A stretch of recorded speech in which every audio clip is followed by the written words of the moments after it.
एखाद्याची खोटी शपथ घेतल्याने ती व्यक्ती खरोखरच मरते का? चला जाणून घेऊया याचे गंभीर परिणाम. एखाद्याची खोटी शपथ घेतल्याने ती व्यक्ती खरोखरच मरते का?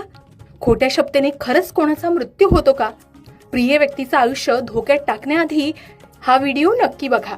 दैनंदिन जीवनात अनेकदा स्वतःला खरं सिद्ध करण्यासाठी लोक सहजपणे कोणाचीही शपथ घेतात. तुझी शपथ, आईची शपथ किंवा देवाची शपथ हे शब्द आजकाल अगदी संवादाचा भाग बनले. पण एखाद्याची खोटी शपथ घेतल्याने खरंच त्या व्यक्तीचा मृत्यू होतो का? हा प्रश्न अनेकांच्या मनात भीती निर्माण करतो. शपथ किंवा प्रतिज्ञा ही आपल्या संस्कृतीत अत्यंत पवित्र मानली गेली. प्राण जाय पण वचन न जाय हे ब्रीद वाक्य जपणारा आपला इतिहास आहे. भीष्म पितामह यांनी घेतलेली प्रतिज्ञा त्यांनी मरेपर्यंत पाळली. म्हणूनच आजही आपण भीष्म प्रतिज्ञा हा शब्द आदराने वापरतो. पण आजच्या स्वार्थी जगात स्वार्थापोटी किंवा एखाद्याला फसवण्यासाठी लोक सहज खोट्या शपथा घेतात. आता खोट्या शपथेने खरंच कोणाचा मृत्यू होतो का? तर सर्वसाधारणपणे भीती अशी असते की त्याची शपथ घेतली तर ती व्यक्ती दगावेल. कथाकार शिवम साधक यांच्या मते खोटी शपथ घेतल्याबरोबर समोरची व्यक्ती लगेच मरते असं नाही, परंतु त्याचे परिणाम अत्यंत भयानक आणि विनाशकारी असतात. शपथेचा प्रभाव हा केवळ शब्दापुरता मर्यादित नसून तो ऊर्जेशी संबंधित असतो.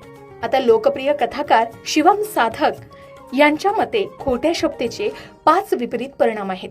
नंबर 1, मान सन्मान कमी होतो. होय, जो माणूस खोटी शपथ घेतो त्याचे समाजातले वजन आणि प्रतिष्ठा हळूहळू नष्ट होते.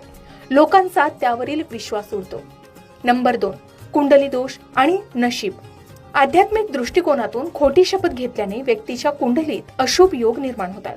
भाग्याची साथ मिळणं बंद होतं आणि कामात अडथळे येऊ लागतात. नंबर 3, आरोग्यावर परिणाम होतो. होय, खोटी शपथ घेणारी व्यक्ती आणि ज्याची शपथ घेतली जाते या दोघांच्याही आरोग्यावर त्याचा विपरीत परिणाम होऊ शकतो. अज्ञात भीती, मानसिक दडपण आणि शारीरिक व्याधी जडू शकतात. नंबर 4, आर्थिक समस्या उद्भवतात. खोटेपणाचा आधार घेऊन घेतलेली शपथ देवी लक्ष्मीला अप्रिय असते. अशा घरात किंवा व्यक्तीकडे पैसा टिकत नाही आणि दारिद्र्यता येऊ लागते. नंबर 5, संघर्षमय जीवन होतं. ज्याची खोटी शपथ घेतली जाते त्या व्यक्तीच्या आयुष्यातही विनाकारण संघर्ष आणि कटकटी वाढतात. ती ऊर्जा त्या व्यक्तीला त्रासदायक ठरू शकते. म्हणूनच शपथ घेण्यापूर्वी 100 वेळा विचार करावा. शिवम साधक सांगतात की शपथ ही एक मोठी शक्ती आहे, ती जाणीवपूर्वक घेतली पाहिजे. शपथ घेण्याआधी विचार करा, खरंच शपथ घेण्याची गरज आहे का हे स्वतःला विचारा. प्रतिज्ञा पाळा.